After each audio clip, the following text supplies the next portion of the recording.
अस्सलाम वालेकुम dear students. आज हमारा जो नेक्स्ट लेक्चर है जिसे हमने डिस्कस करना है वो है American war of independence. American war of independence में हम बेसिकली जिस चीज़ को क्लियर करेंगे वो है causes of American war of independence. It means वो कौन सी काजेज़ थी जिसकी बेस पे अमेरिकन जो कॉलोनीज़ थी 13 कॉलोनीज़ जो कि ब्रिटिश एम्पायर के कंट्रोल में थी उन्होंने रिवॉल्ट किया, अपने आप को इंडिपेंडेंट डिक्लेयर किया और इंडिपेंडेंस के बाद they converted into an independent country जिसे हम यूनाइटेड स्टेट्स ऑफ अमेरिका के नाम से जानते हैं। थोड़ा सा प्रीवियस लेक्चर को अगर डीब्रीफ किया जाए तो उस हवाले से मैं आपसे डिस्कस करना चाहता हूँ कि जो कॉलोनियल एम्पायर था अमेरिकन कॉन्टिनेंट में, तो लास्ट लेक्चर में हमने इस चीज़ को डिस्कस भी किया कि there were basically 4 colonial powers which control the American continent जिसे न्यू वर्ल्ड का नाम भी दिया गया। तो उसमें अगर नॉर्दर्न हेमिस्फीयर को देखा जाए जिसे नॉर्थ अमेरिका भी कहा जाता है, तो नॉर्थ अमेरिकन कॉन्टिनेंट में ब्रिटिश और फ्रेंच जो हैं उन्होंने अपनी कॉलोनीज जो हैं इस्टेब्लिश की। ब्रिटिश कॉलोनाइजेशन जो है उसका पूरा प्लान और उसमें किस तरह से उन्होंने अपनी कॉलोनीज बनाई और किस साइड पे अपनी कॉलोनीज बनाई और वो 13 कॉलोनीज कौन सी थी वो तो हमने प्रीवियस लेक्चर में डिस्कस कर लिया। अब जेनेरिकली मैं थोड़ा सा आपको यहाँ पर समझाना चाहता हूँ कि अगर आप इसको मैप को थोड़ा सा देखें जो कि मैं आपकी स्क्रीन पे ड्रॉ कर रहा हूँ, ये हमारे पास नॉर्थ अमेरिकन हेमिस्फीयर है। अब ये नॉर्थ अमेरिकन हेमिस्फीयर में अगर देखा जाए तो आज के करंट दौर में हमें 3 कंट्रीज़ नज़र आती हैं। एक कंट्री जो है हमारे पास कनाडा है, यहाँ पर यूनाइटेड स्टेट्स है, जिसे हम यूनाइटेड स्टेट्स ऑफ अमेरिका कहते हैं और इधर मेक्सिको है। अगर यहाँ पर जहाँ पर मैंने यू लिखा है जिसे United states of America basically मैं हाइलाइट करना चाहता हूँ, तो ये हमारे पास वो एरिया है जहाँ पर कॉलोनियल एम्पायर था ब्रिटिश और फ्रेंच दोनों का। फ्रेंच का जो कॉलोनियल एम्पायर था वो एक्सटेंडेड टुवर्ड्स कनाडा भी था, जिसे न्यू फ्रेंच या न्यू फ्रांस भी नाम दिया गया। लेकिन 7 ईयर्स वॉर जो कि वॉर ऑफ इंडिपेंडेंस से पहले हुई जिसमें फ्रेंच और अमेरिकन कॉलोनिस्ट जो हैं उनकी आपस में वॉर हुई, तो फ्रेंच कंट्रोल जो था वो नॉर्थ अमेरिकन हेमिस्फीयर से ख़त्म हो चुका था। दूसरी साइड पे अगर हम देखते हैं तो 13 कॉलोनीज़ जो हैं वो हमें यहाँ पर नज़र आती हैं। इस तरह से 13 कॉलोनीज़ ब्रिटिश ने अपनी एस्टेब्लिश की। इन 13 कॉलोनीज़ पे ब्रिटिश कंट्रोल था और इन कॉलोनीज़ को अटलांटिक सी बोर्ड कॉलोनीज़ भी कहा जाता है क्योंकि यहाँ पर देखा जाए तो अटलांटिक ओशन है और इन्हें ईस्टर्न कॉलोनीज़ का नाम भी दिया गया। अब ये जो 13 कॉलोनीज़ यहाँ पर हमें नज़र आ रही हैं न्यू हैम्पशायर से लेकर हमारे पास अ, जॉर्जिया तक जो 13 कॉलोनीज़ थी, इन सब पे ब्रिटिश कंट्रोल था। अब क्या वो रीज़न्स बनी, क्या वो काज़ेज़ थी जिनकी वज़ह से अल्टीमेटली इन कॉलोनीज़ ने अपने आप को इंडिपेंडेंट डिक्लेयर किया? आज हम उन काज़ेज़ को डिस्कस करेंगे। पेपर पॉइंट ऑफ व्यू से अगर हम देखते हैं तो पेपर में आपको क्वेश्चन जो इस टॉपिक से रिलेटेड पूछे जा सकते हैं वो causes of war of independence,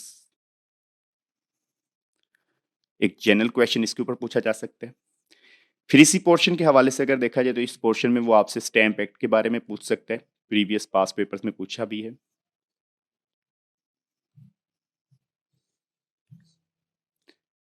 और इसी तरह से अगर देखा जाए तो इस पोर्शन में से वो क्वेश्चन आपसे मर्केंटलिज्म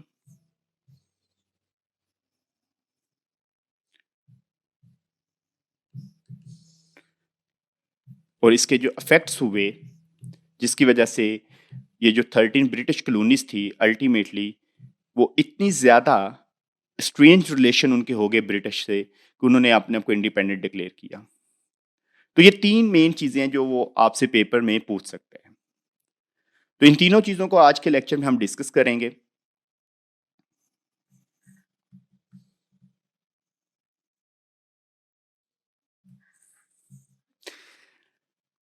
अब इस क्वेश्चन को अगर अटेम्प्ट आपने करना है पेपर पॉइंट ऑफ व्यू से भी या वैसे भी अगर आपने अपनी इन्फॉर्मेशन के लिए भी इस लेक्चर को रीड करना है, तो ये बहुत ज़रूरी है कि आपको बैकग्राउंड का पता होना चाहिए कि बैकग्राउंड क्या था जिसकी बेस पे वॉर ऑफ इंडिपेंडेंस होती है।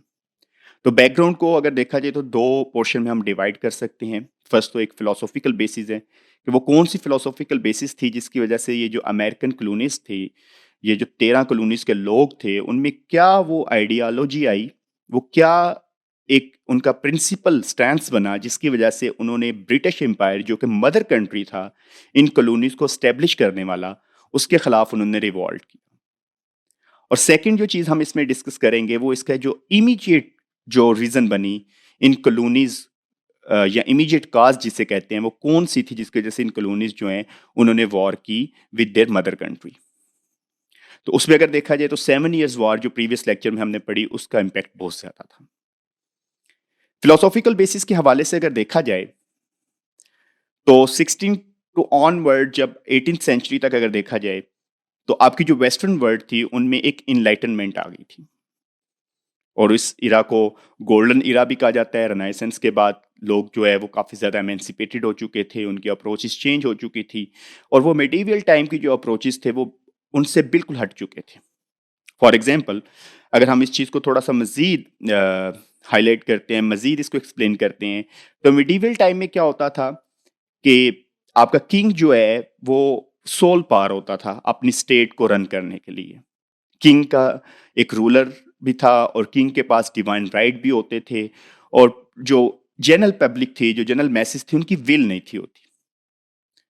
दे हैड टू बो in front of king. King के जितने भी डिसीजन थे उनको उन्हें मानना होता था।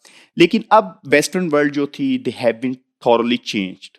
वेस्टर्न वर्ल्ड की इस चेंजिंग की मेन रीजन क्या थी, इसकी अगर वजूहात देखी जाए वेस्टर्न वर्ल्ड की कि वो क्यों उनमें ये एमेंसिपेशन आई, ये इनलाइटनमेंट क्यों आई, तो उसकी मेन रीजन जो थी वो रीजनिंग थी।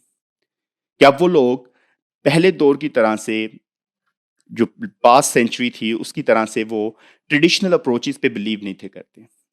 अब ये लोग जो वेस्टर्न वर्ल्ड के लोग थे जिसमें पूरा यूरोप भी आ जाता है, आपका ब्रिटिश किंगडम भी आ जाती है या बाकी यूरोपियन कंट्री जो थे, वहां पर एक इनलाइटनमेंट आ चुकी थी, रीजनिंग जो थी उसकी एक अप्रोच आ चुकी थी।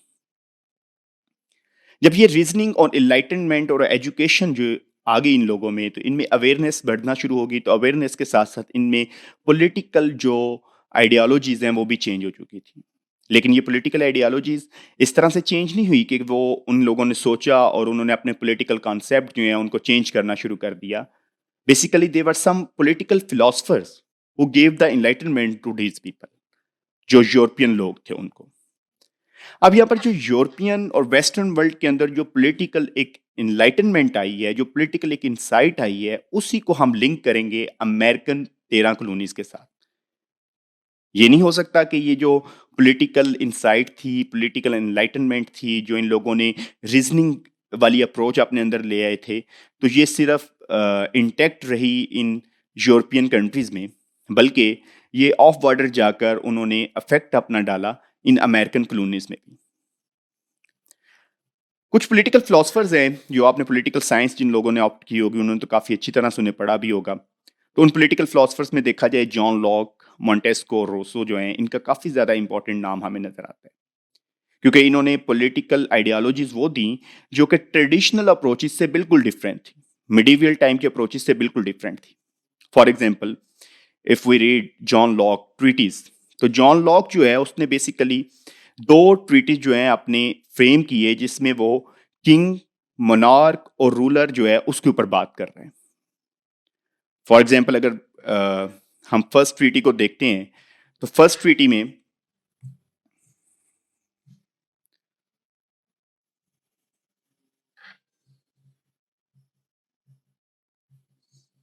फर्स्ट ट्रीटी को अगर आप देखते हैं जॉन लॉक के, तो no monarchy had a divine right to exist, king held power by luck of their birth. Means इसमें क्लियरली जॉन लॉक जो है वो डेमोक्रेसी की बात कर रहे हैं और वो जो मोनार्की सिस्टम है उसकी अपोजिशन में बात कर रहे हैं। उनका कहना ये है कि किंग जो है उसके पास ये डिवाइन राइट नहीं कि वो हमेशा एग्जिस्ट करेगा। किंग के पास जो पावर्स हैं वो पब्लिक की तरफ से नहीं आई। किंग को वो पावर जो है वो जनरल विल ऑफ पीपल नहीं है। किंग की वो पावर्स उसे बाय बर्थ मिली हैं कि वो बादशाह का बेटा है, किंग का बेटा है, तो इस वजह से वो उन पावर्स को यूटिलाइज कर रहे हैं। सेकंड जो ट्रीटी है जॉन लॉक का जिसमें उसने अपनी पॉलिटिकल आइडियोलॉजीज जो हैं उनको एक्सप्लेन किया, उसमें वो कहता है कि a ruler gains authority through the consent of the govern. एक रूलर जो होता है, जो भी हुक्मरान होता है, जो हुकूमत करता है, उसके पास जो पावर, जो अथॉरिटी होती है, वो कहाँ से आती है, वो कहाँ से इन चीज़ों को ड्राइव करता है? वो इन चीज़ों को ड्राइव करता है फ्रॉम द पीपल जिनके ऊपर वो गवर्नमेंट कर रहा होता है। और गवर्नमेंट का मेन काम क्या होता है, वो हमेशा यही काम होता है कि वो इन लोगों के राइट्स को प्रोटेक्ट करे, जो जनरल पब्लिक है, जिनके राइट्स जो इनको ये पावर्स देते हैं, और उनके राइट्स को प्रोटेक्ट करना किंग का काम होता है, रूलर का काम होता है। और ये इसी ट्रीटी के अंदर जॉन लॉक ये भी चीज एक्सप्लेन करता है कि अगर कोई गवर्नमेंट है, if it fails to protect the rights of its citizens, तो ऐसी गवर्नमेंट जो है दैट शुड बी ओवरथ्रोन। अब यहां पर अगर देखें तो जब मोनार्की सिस्टम था, तो क्या आपको नजर आता है कि मोनार्क जो है वो अपनी जो जनरल पब्लिक है उनके राइट्स को प्रोटेक्ट कर रहा होता है? डेफिनेटली नहीं था कर रहा। किंग के जो नेचुरल राइट्स हैं, किंग के पास जो पावर थी, वो उसको अपनी पावर को सुप्रीम कंसिडर करता था, और अपनी पावर में किसी तरह से पावर शेयरिंग भी नहीं था जाता। लेकिन जॉन लॉक ने अपने ट्रीटीज में ये चीज बहुत क्लियरली एक्सप्लेन कर दी कि जो रूलर होता है, जो भी हुकूमत करने वाला है, वो कस्टोडियन होता है उन तमाम पावर्स का, क्योंकि वो पावर जो हैं उनको दी जाती हैं from the public, from the general masses. अब ये जो जॉन लॉक का ट्रीटी था, अगर आप इसको देखें तो जॉन लॉक के ये दोनों ट्रीटी जो हैं, इसका एक बहुत ज़्यादा इम्पैक्ट आया वेस्टर्न वर्ल्ड में। और वेस्टर्न वर्ल्ड में क्या हुआ कि वहाँ पर लोग जो हैं वो पॉलिटिकली इनलाइटेंड होना शुरू हो गए, और जब वो पॉलिटिकली इनलाइटेंड होना शुरू हो गए, तो उस पॉलिटिकल इनलाइटनमेंट की वजह से लोगों ने डेमोक्रेसी की बात करना शुरू कर दी। उन्होंने अपने राइट्स की बात करना शुरू कर दी। और जो नेशन स्टेट्स थी, उनकी जो सुप्रीम पावर्स थी, जो उनके रूलर्स थे, जो उनके हुक्मरान थे, उनकी पावर्स को उन्होंने कर्टेल करना शुरू कर दिया। और ना सिर्फ कर्टेल किया, बल्कि वो रूलर जो थे वो भी पब्लिक की विशेस, पब्लिक की जो विल थी, जनरल विल, उसके मुताबिक वो गवर्नमेंट करना शुरू हो गई। अब जॉन लॉक की इन ट्रीटीज का इम्पैक्ट वेस्टर्न वर्ल्ड में अगर हम देखा जाए, तो यूरोप से आगे अगर देखा, तो वो हमें अमेरिकन कॉन्टिनेंट में, और स्पेशली नॉर्थ अमेरिकन कॉन्टिनेंट में जो ब्रिटिश की 13 कॉलोनीज हैं, वहां पर भी हमें इसके आफ्टर शॉक्स नजर आते हैं। वो किस तरह से कि 13 कॉलोनीज के जो लोग थे, उन्होंने सोचना शुरू किया कि जॉन लॉक जो है उसके ट्रीटी के मुताबिक देखा जाए तो किंग जो है वो कभी भी सुप्रीम पावर नहीं रखता। किंग हमेशा से पावर को एग्जिस्ट नहीं कर सकता, अपनी पावर को इंटेक्ट नहीं कर सकता। किंग के पास जितनी भी पावर्स हैं जिनको वो यूटिलाइज करता है, या जिन पावर्स को वो अथॉरिटी के तौर पे हमारे ऊपर इन्फोर्स करता है, वो उसे बाय लक मिली है, वो पब्लिक की विल की से नहीं मिली। अब प्रीवियस लेक्चर में अगर देखा जाए, तो मैंने आपको ये बताया भी था कि ये 13 कॉलोनी जो थी, these were directly governed by the British crown. British crown in 13 American colonies को डायरेक्टली गवर्न करता था। किंग वीटो देता था, कोई भी लॉ इन कॉलोनीज में नहीं थी बन सकता। इन कॉलोनीज की अपनी रिप्रेजेंटेटिव असेंबली जो थी, उनको फंक्शनल नहीं था होने दिया जाता। इवन यहां तक कहा जाता था कि ये जो 13 कॉलोनीज हैं, ये अपने मदर कंट्री को सर्व करने के लिए हैं। मदर कंट्री कौन है? ब्रिटेन। तो इस हवाले से देखा जाए तो इन लोगों में ये इंसाइट आई कि ये जॉन जॉन लॉक का ट्रीटी है, इसके मुताबिक वेस्टर्न वर्ल्ड जो है, जो यूरोपियन कंट्रीज हैं, उन्होंने अपना तो पॉलिटिकल जो स्ट्रक्चर है उसको चेंज कर लिया है। वहां पर जनरल विल जो है, लोगों की जो विशेज हैं, उसके मुताबिक गवर्नमेंट काम करती हैं। लेकिन अभी तक जो हमारे पास ये 13 कॉलोनीज हैं, वहां पर ये चीज नहीं है। 13 कॉलोनीज में अगर देखा जाए तो वहां पर लोग अभी भी ब्रिटिश क्राउन जो है उसकी बनाई हुई प्रिंसिपल्स, उसकी पॉलिसीज के मुताबिक काम करते हैं। ट्रेड पॉलिसीज नहीं है, हमारे पास किसी तरह से भी रिप्रेजेंटेशन नहीं है असेंबली की, हम अपनी लॉ मेकिंग नहीं कर सकती, हर चीज हमारे ऊपर इंपोर्ट की जाती है और इन्फोर्स की जाती है। तो यहां पर उन्होंने देखा कि पब्लिक के जो राइट्स हैं, जो सिटीजन राइट्स हैं, वो प्रोटेक्टेड नहीं है।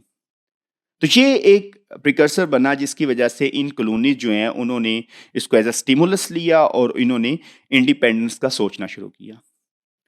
अब ये नहीं कि जॉन लॉक की ये जो ट्रीटीज वाली बात जो है वो इन लोगों तक किसी तरह से कम्युनिकेट हो रही थी, कि जॉन लॉक खुद आकर बता रहा है, ऐसा तो नहीं था। अमेरिका के अंदर कुछ ओपिनियन लीडर्स आ चुके थे इन 13 कॉलोनीज के अंदर। सॉरी, अभी तक अमेरिका तो नहीं था बना, लेकिन 13 कॉलोनीज जो है, जो अमेरिकन कॉन्टिनेंट की थी, जो ब्रिटिश क्राउन जो है उसके डायरेक्ट कंट्रोल में थी। तो वहां पर रहने वाले लोगों को ये चीजें जो हैं, ये तमाम इंफॉर्मेशन, ये तमाम आइडियल जो थे, जो प्रोवाइड कर रहे थे, जो कम्युनिकेट कर रहे थे, उसमें एक ओपिनियन लीडर था जो बाद में अमेरिकन थर्ड प्रेसिडेंट भी बने, वो थॉमस जेफरसन थे। Thomas Jefferson was very influenced by the concept of John Locke, and he communicated to the general people of America all these concepts.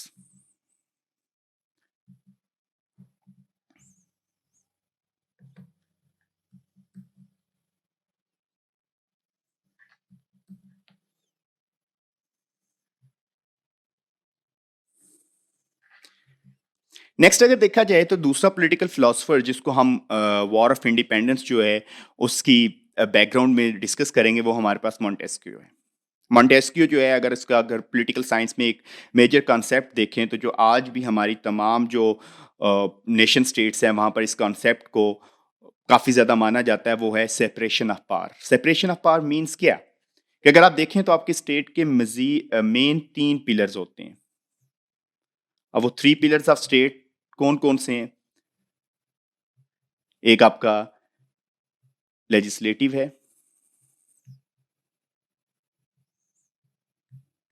Legislative का क्या काम होता है? लेजिस्लेशन करना, कानून बनाना, लेजिस्लेचर का काम ये होता है।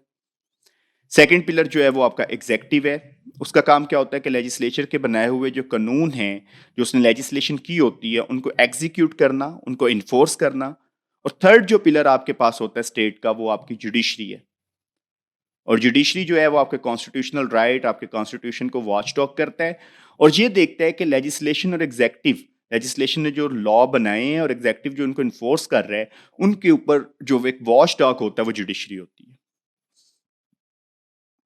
अब मॉन्टेस्क्यू के मुताबिक स्टेट के अंदर इन तीनों पिलर्स का जो डोमेन है, जो हॉराइजन है, वो सेपरेट होना चाहिए और इसको कहा जाता है सेपरेशन ऑफ पावर। अब मॉन्टेस्क्यू के इस कॉन्सेप्ट को जब ये ब्रिटिश 13 कॉलोनीज ये अपने ऊपर अप्लाई करते थे तो उन्हें नजर आता था कि हमारे पास ये सेपरेशन ऑफ पावर नहीं है, कि ना हमारी लेजिस्लेशन है, ना ही हमारा कोई ऐसा हाउस है जहां पर लेजिस्लेशन होती हो, ना ही हमारे पास एग्जेक्टिव पावर्स हैं, ना ही हमारे पास जुडिशरी है। लेकिन जब वो ब्रिटिश अपने मदर कंट्री को देखते थे तो वहां पर इन्हें ये तीनों स्टेट पिलर जो थे सेपरेटली काम करते हुए नजर आते थे। तो इस चीज ने भी लोगों के अंदर एक ग्रीवियंस प्रोड्यूस किया against their mother country. Third जो पॉलिटिकल फिलोसफर जिसने काफी ज्यादा इन्फ्लुएंस किया on the minds of these people, colonist people जो हैं, जो इन कॉलोनाइजर्स के ऊपर अमेरिकन 13 कॉलोनी के जो लोग हैं, वो जॉन जैकस रोसो है। क्योंकि जॉन जैकस रोसो जो है उसने जनरल विल का कॉन्सेप्ट दिया। उसने कहा कि डायरेक्ट डेमोक्रेसी होती है, हुकूमत जो बनती है, जो भी आता है वो हमेशा लोगों की विल के मुताबिक आता है। मतलब ये नहीं कि माइट इज राइट वाला रूल नहीं होता। अब इस कॉन्सेप्ट को वो देखते थे कि किंग हमारी जनरल विल के मुताबिक तो नहीं आया। हम तो नहीं चाहते कि किंग हमारे ऊपर हुकूमत करे और किंग हमें गवर्न करे। ठीक है, तो ये 3 पॉलिटिकल फिलोसफर्स ऐसे हैं जिनका बहुत ज्यादा इन्फ्लुएंस हुआ अमेरिकन 13 कॉलोनीज पे। ये तो हमारे पास फिलोसॉफिकल बैकग्राउंड हो जाता है वॉर ऑफ इंडिपेंडेंस का। दूसरी तरफ अगर देखा जाए तो थॉमस जेफरसन, बेंजामिन फ्रैंकलिन वो लोग थे जो ओपिनियन लीडर थे, जो इन तमाम पॉलिटिकल फिलॉसफीज को गाहे बगाए लोगों को प्रीच करते थे, लोगों को इन पॉलिटिकल फिलॉसफीज के बारे में बताते थे और लोगों को अवेयर करते थे। ये मीन्स के लोगों के अंदर इनलाइटनमेंट जो थी वो इन पॉलिटिकल फिलॉसफर्स के थ्रू आई। लेकिन पॉलिटिकल फिलॉसफर्स की ये तमाम जो प्रिंसिपल, जो आइडियल्स हैं, वो इन लोगों तक पहुंचाने वाले ओपिनियन लीडर थे जो इन्हीं कॉलोनीज के रेजिडेंट थे। सेकंड हमारे पास बैकग्राउंड जो है वो 7 इयर्स वॉर और उसके बाद आने वाली रिप्रेसिव पॉलिसीज थी। जैसे कि प्रीवियस लेक्चर में हमने पढ़ा भी, इस चीज को डिस्कस भी किया कि 7 ईयर वॉर बेसिकली फ्रेंच और ये जो 13 कॉलोनीज हैं अमेरिका की, इनके लोगों के दरमियान हुई। अब फ्रेंच जो थे अल्टीमेटली दे डिफीटेड, उनको इस वॉर में डिफीट होगी और आफ्टर डिफीट फ्रेंच गवर्नमेंट जो है, फ्रेंच जो रूलर है, उसने अपना तमाम कंट्रोल खत्म कर दिया नॉर्थ अमेरिकन हेमिस्फीयर में, जो उसने न्यू फ्रांस अपनी कॉलोनीज बनाई हुई थी। अब न्यू फ्रांस खत्म हो गया तो ये अमेरिकन 13 कॉलोनीज थी, अब ये अपने आप को आजाद कंसीडर करती थी। अब इनका मानना यह था कि वो किसी तरह से भी उनके ऊपर ये थ्रेट नहीं है कि फ्रेंच कंट्रोल हो जाएगा उन कॉलोनीज पे और उस कंट्रोल से बचने के लिए हमें मदर कंट्री की प्रोटेक्शन की जरूरत होगी। तो इसलिए ये लोग काफी बोल्ड हो चुके थे। अब ये इन्हें लगता था कि हमें किसी किस्म का भी सिक्योरिटी थ्रेट नहीं है, तो हमें मदर कंट्री की जरूरत नहीं है, इसलिए हमें मदर कंट्री से आजाद होना चाहिए।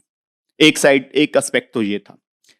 सेकंड एस्पेक्ट क्या था कि ब्रिटिश ने आफ्टर 7 इयर्स वॉर, जिसमें फ्रेंच कंट्रोल नॉर्थ अमेरिका में से मुकम्मल तौर पे खत्म हो गया, तो उसके बाद मदर कंट्री जो ब्रिटेन है उसने अपनी पॉलिसी जो है उनको काफी ज्यादा रिप्रेसिव कर लिया था।